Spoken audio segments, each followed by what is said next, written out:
Welcome, friends, to episode 248 of Color of Magic, a Magic Gaming podcast where we talk about all types of issues that affect gamers at and away from their gaming tables and computers. As always, I'm your host, PowrDragn, and still got my man apparently dealing with kids in college and hot weather and all kinds of stuff down there. Brian Sonic, how's it going, man? Yeah, another wild week. New writing gig. It's a kid starting college. NCAA or excuse me, ESPN college football. I'm old. I ESPN, feel you. EA Sports college football launch. Everything is happening. Oh, real talk. Like, did y'all get any rain or anything from those crazy storms that were coming up because of the hurricane?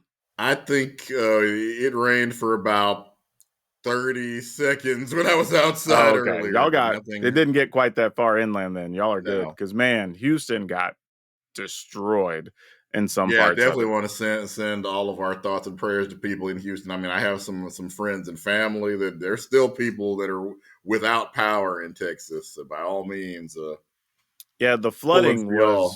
was bad, but that happens kind of yearly now there. But the wind, I mean, I saw people had trees uprooted, fences destroyed, some trees fell on houses.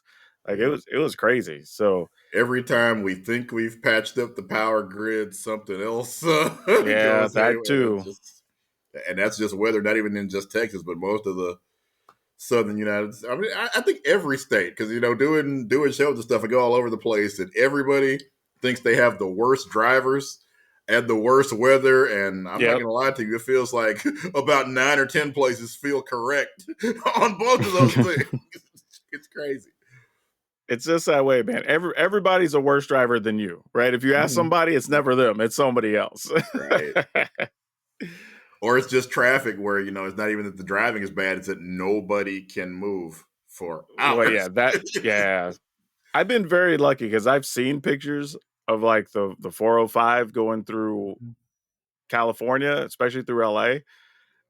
The times I've been down there, I've fortunately never been caught in it, but man, it looks miserable when it happens. Dallas's traffic is legitimately horrible, but even it doesn't hold it. Houston, same thing. And I've been in both, but LA is I'm glad, luckily, I was always, Ubering or some other transportation in LA to where I personally didn't have to drive it because I don't feel like I could. Yeah, Houston's can be pretty bad though, for Yeah. real. Like Houston's might be some of the worst in Texas.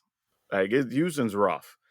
I do not recommend that to anybody unless you know exactly where you're going. Because man, you miss an exit in Houston, you might as well call your family and tell them you're going to be 2 hours late. Because like it's rough. First time I came to Texas to play, I think back then was still overpowered. Our first trip was to Houston. Oh my God, we didn't come back here for I think till I moved out here I don't many blame you. many years later. It was just coming from Louisiana, we had no idea even with the highways. FM, turn on FM. What's an Oh FM? yeah, the farm roads. Yeah, We yeah, ain't talking about the radio. We talking what street are we yep. supposed to be on? FM 14. What are y'all talking Yeah, about like right that's now? the thing. When I moved up here and people talked about like Seattle traffic being bad, I'm like, it slows up and it sucks, but it ain't nothing like some of the other big cities for sure. So yeah, if you got bad traffic, just travel around. When next time you travel, get a rental car and try to be in rush hour in some of these cities, and you'll see you probably don't have it that bad. But all right, I'm gonna remind everybody, if you want to support the show, go over to patreon.com/color of magic. You get a shout out. We're gonna shout out a few people here. We're gonna like Gnarls Berkeley, which I thought was a cool name because Right? not quite Gnarls Barkley, but it's close. The Holy Moose is another one who's a patron over there, which I It thought also was pretty is very cool. And then somebody just goes by Kev, just Kev. I don't know. It's like Madonna, I guess. Just Kev. some But people. anyway, I want to thank all of you for being patrons. But let's talk about a story here, Brian. Like this is something apparently was news back in January, but really, except for in a couple of different forums, really didn't get a lot of discussion. But it's that the WotC diversity director, or I guess I should have had her official title up, but But yeah, she is people now, know kind of what that yeah, entails. but she's now at Discord, which that in and of itself isn't a huge surprise because I feel like we've seen Discord trying to make a lot of different moves Yeah, recently. Discord obviously is definitely making a lot of moves, a lot of acquisitions, and that's as we've talked about with other people at Wizards is when companies decide they want your people, it's start writing checks. Oh yeah. And I would say, having been in, Western Washington where a lot of these companies are, that's kind of a known thing in the business world that a lot of people are, I don't want to say poaching, but basically constantly hiring people from other companies, especially as contracts come up. Yeah. To the point that, let's say you're a programmer, even, and you're a high level programmer, and you work at Amazon, and they need you at Facebook or Meta, I guess.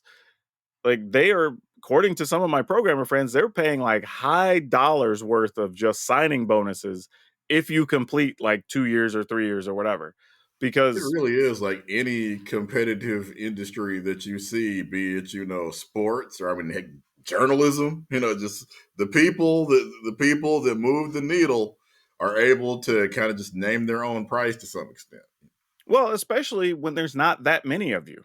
That's the other Right. thing. Like, up in this area, even with people hiring people from across the country, there's still only so many of each job going around that Yeah. some people have the skills that you need, right? Or have worked on a certain system that you have, or have experience with a certain product or brand that you have a big investment in, or whatever.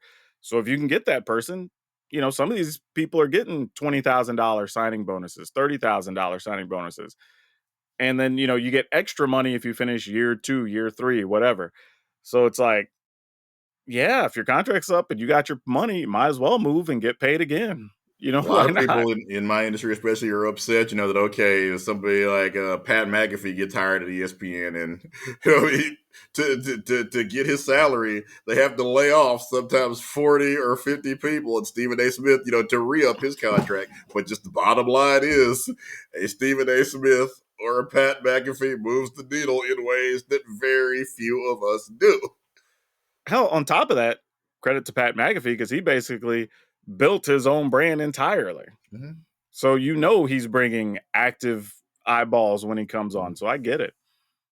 But yeah, in this case, I don't even know if it's a thing of, people saying, oh, well, Wizards must have chased her off or whatever. Like, first off, she was there for 3 years, Right. which I'm not saying that's forever, but it's a pretty long time. And she has experience in this job because, according to her LinkedIn page, she did it for 6+ years for Meta, a similar And job. So, in the gaming industry, with the turnover that we are currently seeing, good luck, 3 years is almost a lifetime, it feels like. well, sadly, yeah. But you are talking about somebody who has 10 years basically experience doing what she does. So it does make sense that if somebody wants experience in that position, how many directors of diversity are you going to find that have 10-year experience at two other brands bigger than Discord? Right. Right? That's the other thing. You're talking about Wizards of the Coast and Meta, which are two very large brands. So they have the experience dealing with more people, the PR side of things, whatever that you're trying to hire. Like, yeah, I wouldn't be surprised if they ended up, she probably interviews well and then they pay her more than they were initially wanting to pay for the position, at In some I mean, point. in the just in the grand scheme of things, diversity, just even this, to have a diversity department is such a brand new concept in corporate America. It was not something they were doing 5 years ago, 10 years ago at a lot of places. She was a Wizards for first one, So Yeah, that's a good point. It's the experience isn't there because outside of, like we're saying, like Meta, one of the yeah. really big brands or companies, there really wasn't a position for that at smaller companies. So Yes, and find people, somebody with 10 years of experience. That's not a huge pool of people. yeah, it's Even kind of more the so same when you're thing. talking about something that's in the gaming/technology space, because even different industries have different challenges. Being the diversity director at, say, L'Oreal is going to have a whole Yeah. different set of issues to deal with than what somebody that works for Discord or Wizards of the Coast would have to deal with. So Well, that yeah, like narrows the whoever, if pool. if you have that job at L'Oreal, you're not worried about, well, when we make a goblin that's going to wear makeup, is it culturally appropriate the way he's Right? styling his makeup? Or you know what I mean? That's just not No. a thing you're going to do over there, right? But that is a thing you have to worry about in fantasy spaces, like how you're writing the stories and how things are represented or where stuff's put within a world or whatever else, right? A lot of that is that space you have to think about. So yeah, when somebody has an expertise, they're gonna, they're gonna attract lots of attention, obviously. I will say also, though, this kind of comes back to when we were talking about the former president of Wizards of the Coast that moved over to Funko Pop, right? Or whatever, or to Funko Brands is the official name. But, again, it's both these jobs are in the same area, so they don't have to travel far. They don't have to move their families, right? So if you can just get more responsibility and or a bigger title or more pay or whatever, and the job is very likely 20 to 30 minutes from where you're working now, you're probably going to take it, I Yeah. would think. And like we said, the former president there ended up getting not just a higher level job, but also a seat on the board on top of it, right? So these companies are getting real incentive to try to bolster their companies with talent from other places. And the position is still listed as they're actively, taking resumes. And yes, there's not a thing where Wizards has done away with this, because we've seen it, unfortunately, as political wins and Supreme Court Yeah. rulings kind of shift. We're seeing a lot of people just go ahead and do away with their diversity department because, hey, apparently we fixed racism sometime between Yeah, now and exactly. 2020. But no, that doesn't look like what's happening here. They are still actively searching for somebody, so that's a good thing. That's exactly what we want. That's part of why we're here. Is as we talk about, there are just so many little things that don't get done if it doesn't become somebody's job to make sure that these things are done. Yeah, and I also want to say, like, because I'm sure somebody say, "Are we concerned that it's taking them so long to fill it?" Right? But at the same time, kind of what we were just talking about, it's probably also hard to find somebody that in the field or same categories of gaming or fantasy or whatever that has more than a couple of years experience or has the managerial or director experience doing it, right? Because there's probably not that many people. So Yeah. some of it may end up like, hey, do you have to take somebody that's formerly like an HR person and bring them up from within or whatever? Who knows, right? That may be part of the problem for them filling the role. So, it's something that it's on the radar. We'll keep an eye out. I'm sure we'll talk about whoever they hire once it's officially done. But it's an interesting situation and story, though, just to kind of see big money positions move around between companies. I think it's something we don't really talk about or see much. And it's kind of interesting that we kind of get to see two examples here in the last year. Really, in the last couple of months, because it's Yeah, been. yeah. And as we talked about, there's a lot of turnover in the gaming industry, so that's creating vacancies all over the place. But where there's vacancies, there's opportunity for somebody else. Right? If people can step up. But all right, let's get into the soapbox a little bit here.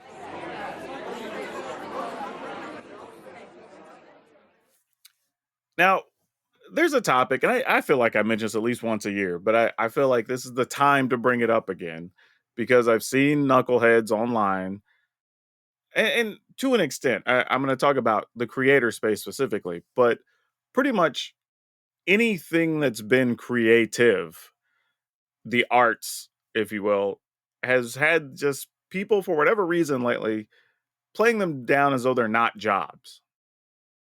Like, oh well, I don't know why they can charge so much for their art or whatever. It's not even worth that much. That's not even a real job. They should go get real pay somewhere. It's like, but you need a thing right now Yeah. that you need Like, an can artist you to do? do. Obviously, you can't do the thing, or you'd have done it. You Exactly. It's have to. like You're paying somebody because anything that's a service that people require is a job. not just that, but these are all things that take skills to learn and time and Also, investment. that. Hell, from the creator perspective, I've had to buy microphones and new computers and cameras and look up lessons on things and software and whatever to be able to do the thing that entertains people. But in some cases, you're also going online and getting free lessons from people that they are spending money on. So you don't have to go spend money on a thing. Right.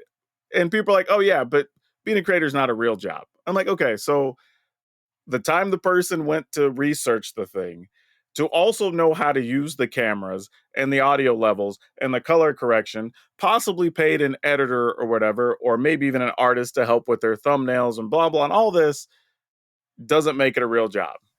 But yet The you still went to, ability to make people stop what they are doing to watch you and only you for 5 minutes, 10 no, minutes. but even That's beyond that, right?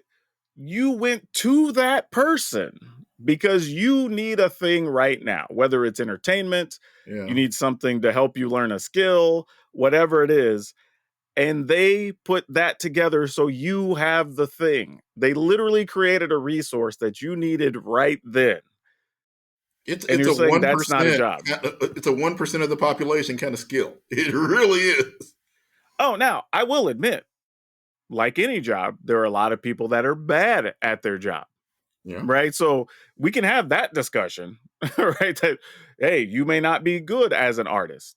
Like you may not be good as a YouTuber or a streamer or whatever the case And is. by that rest, there are people that are bad at they're bad plumbers. And Oh, you don't know absolutely. until Hell, they've, torn all the pipes out your house. we've all been to a place where we got some bad food, right? Also We've all that. been to a place where we got overcharged for some electrical, plumbing, whatever, Or and it's then good found out it food, didn't but even work right. They didn't even yeah. solve the problem, Or right? it's good food, but the restaurant can't pass a health inspection.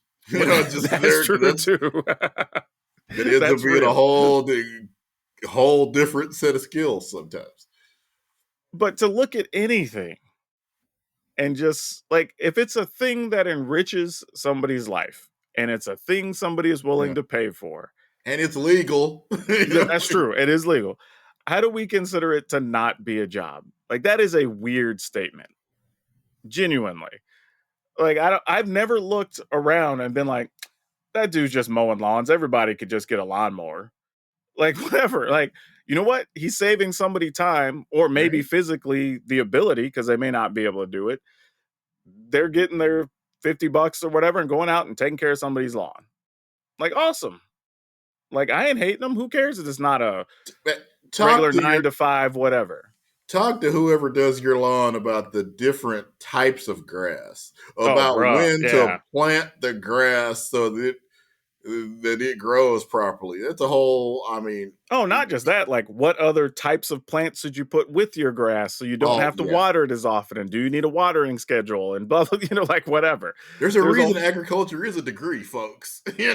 oh yeah, oh yeah. But it's so weird though when people pick a thing that they just don't like, or honestly, you know what it is? It's usually picking a thing they think is beneath them, right? And that's the thing that's not worth paying for. Or also, they're trying to negotiate a salary. And also, hey, just More hey, often, it's somebody trying to negotiate a commission or yeah, with that someone. artist or creator or whatever. And like, why is this so much? You know, Hey, like, Mr. Comedian, why don't you come tell some jokes for us? Okay, these are my rates. These are some other time. Oh, you want to get paid? Yes. yeah, Well, comedy is another good one. don't you like to get paid? Like, I I'm used to with see that. this. I used to see this conversation at conventions because you would have these big time comic artists like the Jim Lees and the Liefelds or whatever, and people would be upset they're charging so much. And I'm like, dude, look at their line. Right? Like, I mean, like, even with the prices they're charging, there's like 200 people waiting in line to get a thing. Like, why wouldn't they charge that? You know, like, hell, it's arguable they're not charging enough, that there's still Consider- 200 people in line. Considering the things that they create get turned into movies that basically save the industry. Yeah. Why do you go to the movies? As sad as it is, most people are not going to see that indie film that won 10 Academy Awards. What are you going to the theater to see? Like in a month or so here, Deadpool Wolverine.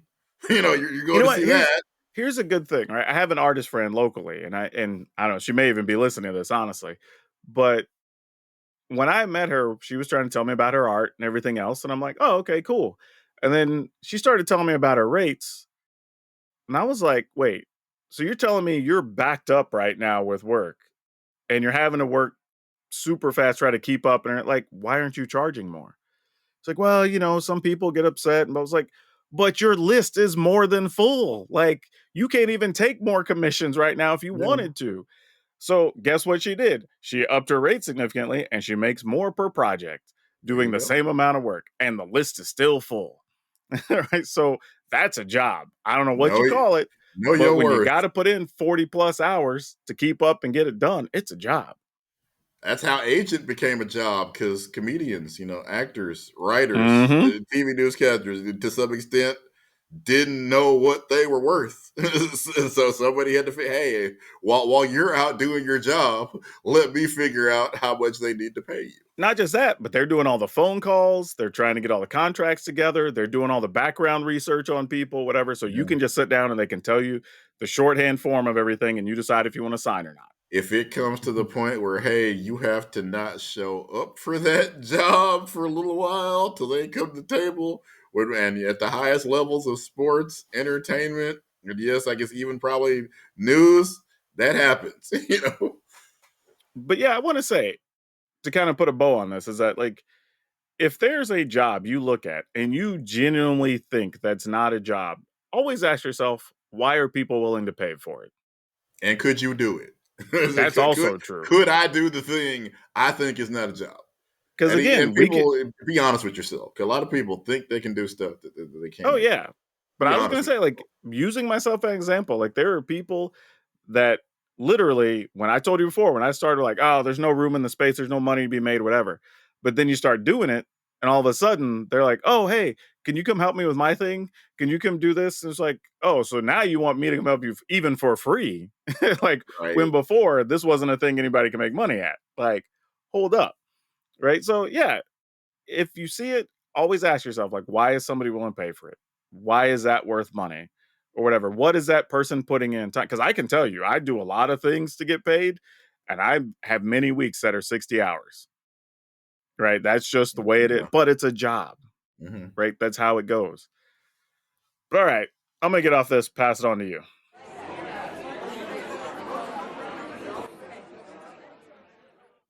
Yeah, it's been 10 years, but believe it or not, since there was an actual licensed college football video game product. And I mean, for the fans, we have felt every bit of that. First of all, before I talk about EA Sports College Football 25, brand new game, it is out here crushing it. But shout out to all the people that were still playing NCAA 14. We're uploading, going in there and uploading new rosters, modding things, doing content for it, and just keeping the dream alive. Because when they started doing that, we didn't know if there was ever going to be another college football game. For those who don't know, there was a lawsuit that's basically said, "Hey, EA, have you discussed compensation with college athletes for this video game?" And like so many people that use college athletes' license and likeness, they had not discussed it because the NCAA, for the most part, really well, they discussed it and came to the conclusion like they get a college scholarship, stop bothering us. College scholarship is all they need or deserve. World has changed. People realize no, these athletes are making people millions of dollars. Go ahead, break them off some of the money they have been earning you. So after 10 years, just EA Sports college football is a thing now. I'm talking about that they have obviously servers are crashing. We knew that was going to happen. Anytime you see a game come back for the first time in more than 10 years, knew that was going to happen. They're selling Xboxes again. So many people that clearly hadn't played video games since NCAA football 14 are going out and buying. Walmart can't keep them on the shelves. It's essentially become, in terms of video game sales, it's 2020 again. Xboxes are just flying away. And I think it's because a lot of these back, if you think about 2014, what console were most 18 to 30, 40-year-old guys playing? Xbox 360. They don't Yeah. know anything about what's currently going on. Like, what do I play? NCAA football. What do I play it on? Xbox. Sell me one. Yep. That's what they know. They don't know about, as we talk about, they don't know about console wars. They don't care about console wars. You know what I like about this deal is that previously they had to sign. I'm talking about EA here. had to sign some large deal with the NCAA, Mm-hmm. probably in the ballpark of 10 million or something, probably no less than Easily, 5 probably. million. Yeah. And that money just went to the NCAA and who knows what, paying off the higher presidency, the Yeah. board members, It didn't go to whatever, any of the right? players, which is the whole Yeah, reason you're playing. You ain't playing to see how well the athletic director, yeah. licensed these players. That's what you're tuning in Whereas for. now they could, and I don't know how they split the money, but they can just take that money and just go to all the schools and go like, hey, here's 10K, 100K, whatever for each of you or whatever, I heard right? I want to say there's about 11,000 checks that got cut, and There you go. obviously, the NIL deals, I guess they're different depending on how many. I think Arch Manning, I heard somewhere got about 50, 60,000 because, of course, last name Sure. Manning. He's currently the backup. His last name is Manning. His likeness already sells things. But think about it though. Like previously, a player would get nothing if you Right. weren't well, star players, there's lots of stories. You Yeah. got some freebies, Officially, you got things that happen thing. under the table. You just got to eat for free at some restaurants, whatever. But if you were just like the backup safety, some unnamed lineman, you didn't get nothing. At least with these deals now, it might only be like $1,000, but you're at least getting a check for it. You know what I mean? You're getting a little something. So that's cool. I'm all for this, dude. And the fact that the game's actually popping off and people are hell, I've seen a bunch of people videos popping up on my YouTube feed about Oh, people yeah. making content about being excited about it. People like I guess they've worked in a system where you're going to be able to like take a dude from a small school and build him up through the thing and try to get him into the pros or where that's going to be a whole thing people are excited about. So They yeah, always obviously, really had some of the best modes in terms of since doing it's fun to take a 1-star school and then try to make them relevant and take them to, the top of the college football playoffs. Even the landscape has changed so much. We didn't have a college football playoff the last time these games were a thing. yeah, also So true. even the way you do that has changed tremendously, makes the game so much more compelling. I mean, we're looking at Madden like, hey, you next, what you got? Yep. Are you going to be this fun? We hope so, but past you. And I will say, obviously, Madden will likely never have 10 years worth of nostalgia for people to sit Well, there yeah, and that's build that's up. part of it too. Because when is Madden going to? Even though it probably should go away for probably at least a year or two, when is it ever going to? Never. In all Dude, has likelihood. has Madden built in the skills challenges from like Uh, the also not the also Pro Bowl weekend now? they don't have. I don't think it's sponsored by the Pro Bowl, but they have some of the games where you go like quarterback goes and tries to hit all the targets. I'm sure some of them are the Yeah, they same they got to put all that stuff in games, there where you just got to catch the punted footballs and whatever. Like that would be fun to do. Like and put they it kind of all. use it as a tutorial. Like, hey, this is the way you pass. This is how if you need Nah, to we hit. need to do that as an actual like challenge mode or something. Like put in the Oh, Pro it Bowl is, skills but you're challenges. learning how to play the game as you're Yeah, doing. I'd be fun with that. But Hit the target. You got to know, hey, push this button to lead the receiver, or maybe don't push the button so hard that the guy's only 5 yards ahead of you. yeah, So it's give kind me of give me both challenge and tutorial. Yeah, where you gotta push the weights and pull the weights off the thing and Yeah. pull the cart and, like, let's do all that. I remember every year at the Pro Bowl, Darrell Green would always win the fastest man in the NFL competition. I'm talking about for about 7 or 8 years. I think he won Yeah, that. now you have, like, Tyreek Hill racing against, the what's his name? The outside linebacker from, Micah. Like, Oh yeah, them dudes, like, it's crazy. Like, athletes are big now that can run. Like, it's man, we wild. go ahead and put the thing people always talk about. Hey, Devin Hester versus a bear from the 50-yard Yeah. line. Put it in the game. It won't hurt anybody in the video game. Well, all right. Let's talk about what we learned this week, man, because I think we have two very interesting things that I bet people didn't even know about. So, what you got? Able Gamers is an organization you may have heard of. They basically try to figure out ways to make gaming, more inclusive for people that may suffer from some disability. And as an example, one of the things they have done is the Able Gamers Brazil has created a brand new controller called it's an acronym, but it's called the U Magic controller.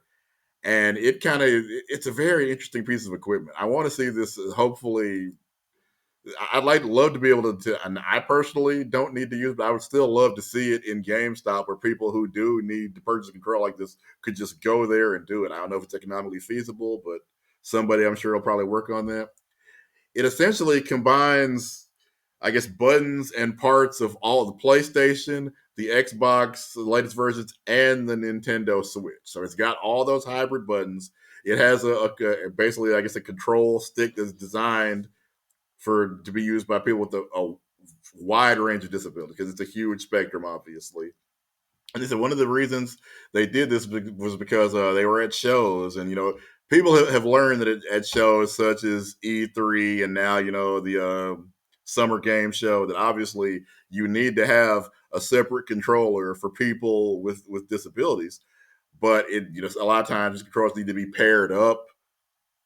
They would, people would need to wait in a line, and sometimes it would take 10, 15 minutes. And this one kid wanted to play, and it took so long to pair the thing up, that him and his mother had to leave, and that really kind of stuck with some of the people that saw that presentation, and they realized, hey, we need we need a better setup. We need something, first of all, that speaks to a wide variety of different disabilities, and also something that doesn't take forever to get set up. So that's kind of was the genesis of this device, and so far it's getting rave reviews. And again, the AnleGamers does just such incredible work.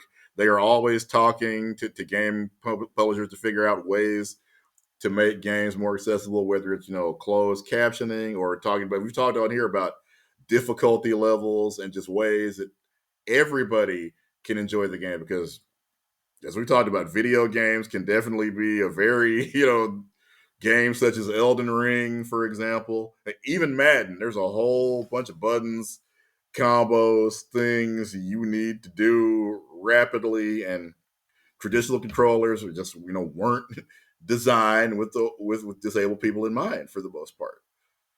Yeah, it's kind of surprising. I guess to some extent, yes, some extent, no, that we haven't really developed this space further, right? Because a lot of it is just remapping the buttons, right, within the structure of the controller, depending on the type of disability you're trying to solve for. So it's definitely doing. And we've seen some that they were kind of like big and kind of cumbersome and really custom one-offs, but we haven't seen anybody really, I don't even say mass produce, but produce them at least a reasonable number where they were affordable for a lot of people to try to be gamers, with their various issues. So hopefully this is one that catches on. I hope it goes through development and we can make a few of these and get them out there. And also, I want to shout out some of the incredible gamers I have seen that even with traditional controllers have been able to figure. I mean, I've seen people playing fighting games using their feet. Mm-hmm. I saw there's a guy who essentially was legally blind but had still figured out how to play Mortal Kombat, which is just absolutely mind blowing. Yep. Hey, dude, where there's a will, there's a way, as they Right? say. All right. So this one came as a surprise to me. I didn't know anything about this, but apparently Amazon wants to get into the MMO role playing space, which I was like, okay, why not? Right? We know that Google took a shot at it and they shut down Stadia or whatever that was a few months back. So why not? There's space here. Well, it Because turns they out, still did all the research, so all that data that they compiled yeah. is out there. And there's a game called Throne and Liberty that I was looking up. I think I saw the Wikipedia page up here, but it was developed in South Korea by NCSoft. So, NCSoft made a lot of games people probably played over the years. But it looks like Amazon is buying the rights and is going to make it available in North America, South America, Europe, and Japan. So, as far as I can tell, I guess this was only available in South Korea. And Amazon's like, this game looks sweet. Why don't we change a few things, touch it up, and then we'll make it available to everybody else? And it's well reviewed as far as I could find. It's like 85 to 90% on a bunch of stuff. So, super quality game. I didn't know anything about it beforehand, though, but apparently it's solid and it looks like it's going to be a reasonable release for Amazon to get into that space. And somebody at Amazon has figured out that there's, or they believe there's a spot in the MMO market because their game New World that I think had already released as kind of a RPG, it didn't take off. They're redoing it and essentially releasing it as an MMO. So they believe there's room in the MMO space to grow, and we're going to find out pretty shortly if they're right. Yeah, I mean, if there's anybody who could take a gamble on it, obviously it's Amazon, right? They've got, as people would say, more money than God. So, like they can take a chance. It's just a matter of how much they want to dedicate to the space. And But MMOs are a genre where, hey, if you can get people to give you that monthly fee, you can make a whole bunch of money and establish a whole lot of brand loyalty in that. I mean, World of Warcraft people. I will say this though, they're doing it smartly this time, saying, "Hey, this product's already proven, basically." Also, that Right? We know people like this, and it's been well reviewed. So they're working with the company to update some things in it. It will be free to play. It'd be like most MMOs where it's like it's free to play, but you can get these add-ons or get this skin or get whatever, right? There'll be that type of stuff. But sounds like it might actually be a winner. So yeah, Amazon might be in the for real hardcore MMO space soon.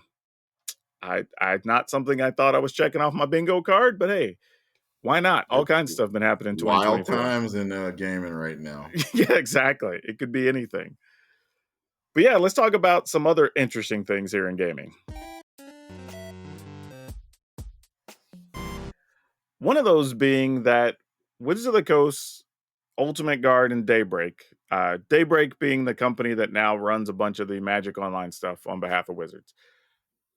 They have decided they are going to give away $65,000 worth of cards at MagicCon Vegas. And Okay. the way they're going to do this is they're going to be some drafts online, cube drafts, which basically, for those who don't know what a cube is basically a set group of cards that are all curated. So there's a bunch of themes within it or whatever. And then you draft the packs and then you build as though you would normally draft. So it's a curated draft, but the cards generally come from different pools of things. In this case, it's a vintage cube draft, which means it's got cards from all of Magic, including the high dollar Power 9 and stuff like that. So online, you will play these. Now, the online ones are what they call phantom drafts. You play them, and then the cards just go away when you're done, but you still win prizes and stuff. So they're going to do a series of those over the next couple months. They will get down to 8 winners. Those 8 players will get, according to what I read, a package that pays for their weekend in Vegas. You get your hotel, all that. And then you will draft those 8 players from a live physical vintage cube. And what you draft is what you keep. If So you pull a somebody Power will get a Nine, Lotus, you somebody just will get excuse Moxes. yourself and go sell that bad boy, right? You don't need to I, play anymore. I guess so. But the only I'd be thing I'm scared wondering, to shuffle it up. I mean, even I would. I'm sure I didn't even check. There's probably a prize at the end of it too. So you're still playing for something. But the thing I'm trying to figure out is the $65,000 number, because I'm going to do a quick search here, great for people listening. But thinking about it, like if we're just talking about the Moxes, right? The Mox Jet, Mox Ruby, whatever. Even if you have an unlimited version of those, they're still going to be in the like $3,000 to $5,000 range, depending on which ones we're talking about. So just the 5 Moxes is already, we'll say on the low end, if they get a deal on them, like $15K of that Yeah. 65,000. Right? We all know Black Lotuses are expensive, wherever. So those may or may not be included in that. I don't think we know what the final card list is. I don't believe I saw a link for it posted anywhere. But then again, maybe they got a deal on some stuff and they're going to make it a full hardcore vintage cube. But either way, they did say even cards that go undrafted will still be divided up among the players. Okay. So $65,000, rough math, obviously divided by 8 people, means everybody gets at least $8,000 worth of cards. Now, obviously, somebody may get 9 or 10,000, somebody will get 6 or 7,000, whatever, depending on how they draft it. But still, a shot at 8K plus, and you get a vacation weekend in Vegas, basically. Like, that's a hell of a prize package, man. And you're in Vegas, so if you got $8,000 worth of stuff, you're going to be able to somebody, I'm sure, on the floor at MagicCon will be able to help you Oh yeah, help you like move those products. you draft the right cards, you maybe turn $5,000 cash right on the floor. You can do whatever you want in Vegas. You know what I mean? With 5K to spend for a couple days. So whatever. Like, this is cool, man. I don't know. Like, I don't think I would try it, but if you're into cube drafting or into just playing with old cards, or hell, if you just want to take a shot, see if maybe you get lucky and you get your chance to go to Vegas and do a live vintage draft, go for it, man. It's actually pretty cool. But with that good news, I'm gonna bring us down with some bad news on Magic. Good idea, bad idea. Apparently, modern and historic are just broken right now. Really, really badly. I did commentary last weekend for the Arena Championship 6. It was historic. Literally 60% of the field was basically one deck. It was historic, but catastrophes are also historic. Exactly. Disasters are So the Boros energy deck was the predominant deck of the weekend. 6 of those were in the top 8. The other 2 were basically Jeskai energy decks, effectively, that were built to beat the Boros energy decks. And we ended up with one of the, and to be fair, one of the Jeskai decks did make the finals and even ultimately lost to one of the other Boros energies. But everybody's kind of looking at this going like, okay, while the games are interesting, nobody wants to play that even every other round, much less every round for some people, right? That's just not fun. Pay for that experience. Yeah, and then it's even worse when you're talking about modern, because grief has apparently caused so many problems in that format. And to some extent, I'm hearing it in Legacy is having some problems as well, to the point that a couple of tournament organizers have now just canceled their events because they can't get people to sign up. Literally have said, a thing called grief ruined everything. Who could have seen this coming? Yeah, exactly. But it's so crazy because I don't think we've ever had a time where, and these aren't new TOs, by the way. These are people that know their space. They know the formats they're trying to run. They're known for doing it, and they're still posting like, "Hey, the interest just isn't there." They've put nice PR speak on it, but it's basically nobody wants to sign up for the tournament, right? And that's tough, dude. Like, when it's so bad, even for big prizes, you can't get people to just show up at all. When you have a track record of running decent events or whatever, like, that's a problem. Like, people don't want to sign up to play in an event where your choices are either play this particular deck or play to not lose to that deck. And then you have to play that experience. Let's say you play both days of the event, you're probably playing somewhere between north of 8, probably as many as 12 rounds over 2 days. Like, nobody wants to do that. Like, nobody wants to go pay 30, 50, whatever dollars for these high dollar tournaments and just have the same matchup 5 times in a day, right? Like, that's just not fun.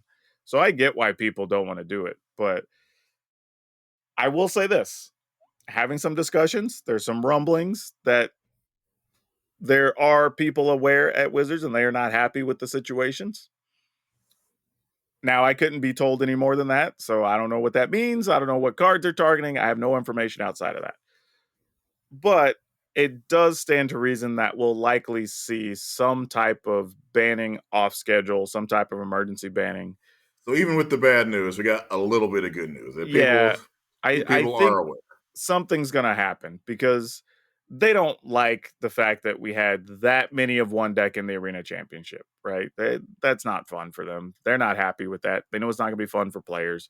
It's not fun to play. It's not fun to watch. I mean, and I will say the reason I think now, no matter what, I think grief is reaching the point that even people that like playing those decks and like playing cards are like, yeah, this card's a problem. So I think that is going to end up on the chopping block sooner or later. I think the problem with the Boros energy decks, or even just the energy decks as a whole, including the Jeskai decks, is that they're probably trying to figure out what 1 or 2 cards they could remove and not destroy either of the decks that are playing that theme, right? So that may be part of what's going on because of that seems to be Wizards' MO of like, hey, we don't want to ban a deck, but if we can ban a card or two that at least makes that deck more fair, we're okay with that. So I think that's probably what's going on right now, but we'll find out in the coming days, I'm sure. But I wouldn't rush out to invest in either of those decks currently because it seems like something may be coming down the pipe. Don't know for sure, obviously, but seems like a smart thing to not do right now. Other good news, though, with a little sadness attached, but it's that these Sheldon Menery secret layers have started arriving. I've seen some people post about them online. I had a friend locally who had posted that he just got his. So they're definitely shipping out. If you haven't got yours yet, you'll probably see it, I'm assuming, within the next week, now that they're starting to land in people's hands. I would guess there were a lot of these ordered. Yeah. So there's, and I know myself, I got multiples. So I'm sure there was a lot of boxes that had to be packed to goes out with this one. So if you didn't get it immediately, I wouldn't panic yet. I don't even think I've gotten mine yet because I haven't checked mail today, but they'll get to you. But yeah, just know that they are coming. If you don't see them probably within the next week, I might start sending some emails and checking on some stuff. But that brings us to the dinner table, my friend. And this one's an interesting one because this is one I think you can answer much better than I can because I only have ever had surrogate kids. You know, the kids came into my shop or were part of after school programs, or I don't have kids of my own. So the question is really a multi-part question. The first is, do you remember the first time your kids wanted to learn one of your favorite games and how did you feel about it? And then the other part of that question is, did you have any warnings or concerns about them getting involved in any of the communities attached to those games? Okay. I think one of the first ones I remember them really being into was the Burnout series racing games. I mean, I would say Mm. they really, I'm talking about probably as soon as we're talking, for 5 and 4, they were already like, hey, this PlayStation thing looks cool, and I would always, because since I've been writing about video games for at this point forever, I would have whatever the newest console was the main console, and kind of okay, the PlayStation 3 or 4 or whatever the last one was, would eventually go into their room, and then that's kind of how we would start doing that. But I think Burnout was the first one that I really remember them playing a Okay. whole bunch. A lot of racing. Flat Out is another one that was a racing game. It was a lot of fun. Of course, Mario Kart. Man, that's funny. Burnout. I hadn't even thought about that game in so long. Yeah, I don't think there's been a new one in quite a while.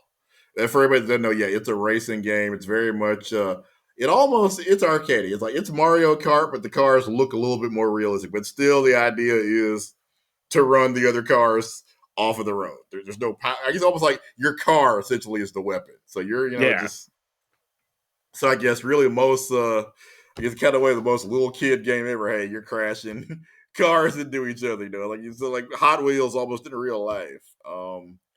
Gabby is also a gamer, and I'm trying to remember what her first one. First one I remember her doing was if there was an Xbox one called, I believe, Kingdom of Keflings. And it was kind of like you build your own, I guess, village of little people Okay. per se, and make them farm or build things. That's the first one I really remember her getting into.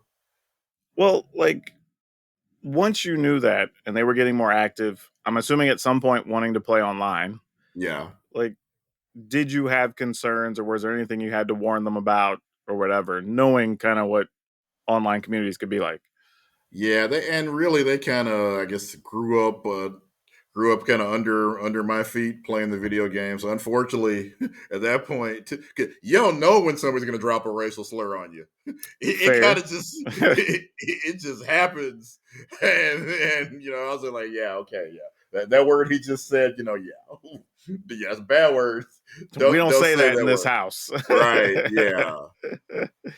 So early, they unfortunately had to learn that, like, yeah, some people are just are just really terrible, and so we had those conversations. Of course, because kids, think about kids, they're going to be honest. If they want to, they're going to, hey, daddy, why did, so okay, it's a bad word.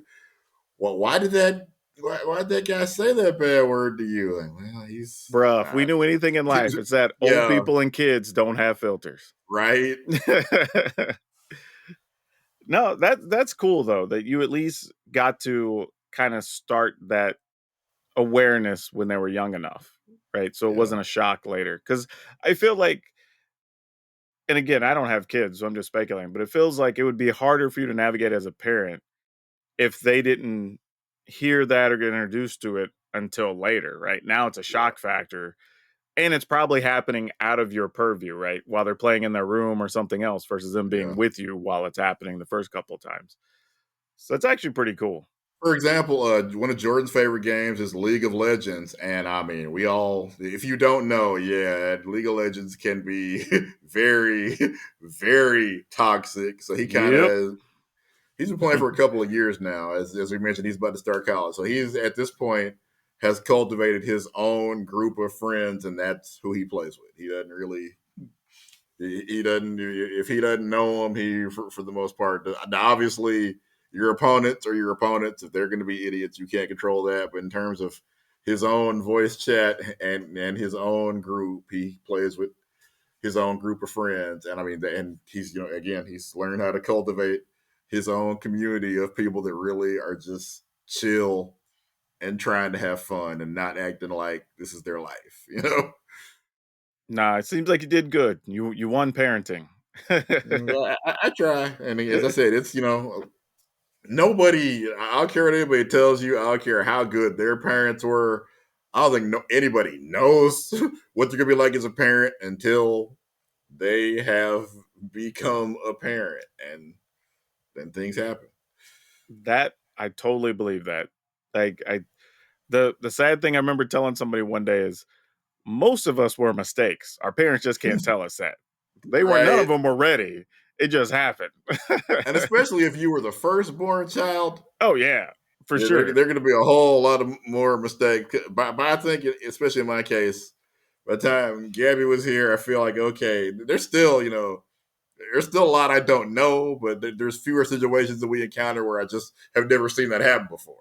It's still occasionally, but for the most part, most things happen. We've got some because you're dealing with same school district in many cases, same teachers. We kind of know whose class is going to be hard, who's going to give way more homework than what you Bruh, want. okay. All this stuff. I will contribute this to that fact because I came from a smaller town, so like my mom and uncles and whatever they had all gone through the school system. But there was a teacher that had been there so long that one day my uncle came to school to surprise me. Right, he was coming into town. He was going to come pick me up, but nobody knew my uncle. They knew me. They knew my mom, my brother. Yeah, They didn't know my uncle because they never seen him. Right, he's from out of town, so he shows up, obviously saying he's here to pick me up. They're like, dude, we don't know you, right? yeah. So they're giving him like the riot act. My algebra 2 teacher apparently comes through and it's like, hey, what's up? Whatever. They're like, you know him? It's like, oh yeah, this is so and so's brother, and blah blah blah. And that's how he got let through to come pick me up from school that day. Like legit. So there Wow. is something to being in the same area and Mhm. having familiarity for sure. And for those of you that are in our younger members of the audience, y'all don't know. You used to be able to go to the school. I'm talking about if you were an adult, you could almost ask for Oh anybody's kid. yeah. Oh You yeah. basically just had to be an adult, especially Yep. if it was a small town. And I think in both of our cases, it was a Mm-hmm. small town we grew up in. Just if any adult, especially if it's a a Oh black yeah, parent, or because somebody that looks like it, yeah, that's the thing that made it more weird because there's only like 5 or 6 of us in the whole school, whatever. So it's like, right? how do we not know this guy? Like when he shows up, Yeah. But there you go, man. You get to end the show on some life advice and weird stories from us. There you go. Yeah. But Brian, why don't you where they can find you on social media? All right, I am on X, YouTube, Instagram. Oh, and I just started a new writing gig. I am part of the Fan Sided Network. You can read my stuff about it's gonna be mostly sports games, but there will be some other just random things, I'm sure, over at gamesided.com. So please Yeah, go click on a stop video and by. just give our boys some love. Even if you don't read, just Right? click on it, hang out for like a minute, then go away. That's all you got to There you do. go. But yeah, you can also find me everywhere at PowrDragn, PowrDragn as usual. And as we're wrapping up to Bloomborough, obviously I've got a bunch of stuff on the channel, all the card reviews, and I've been building. I have a playlist with like 20 plus decks now. So if you want stuff that's already rotation ready and don't have to waste your wild cards, or stuff that's going to rotate, that's on there. So go check it out. But as always, wherever you are watching or listening, good morning, good afternoon, good evening, and good night. Please remember to take care of yourselves and your family. Remember to be awesome. And most importantly, be awesome to each other.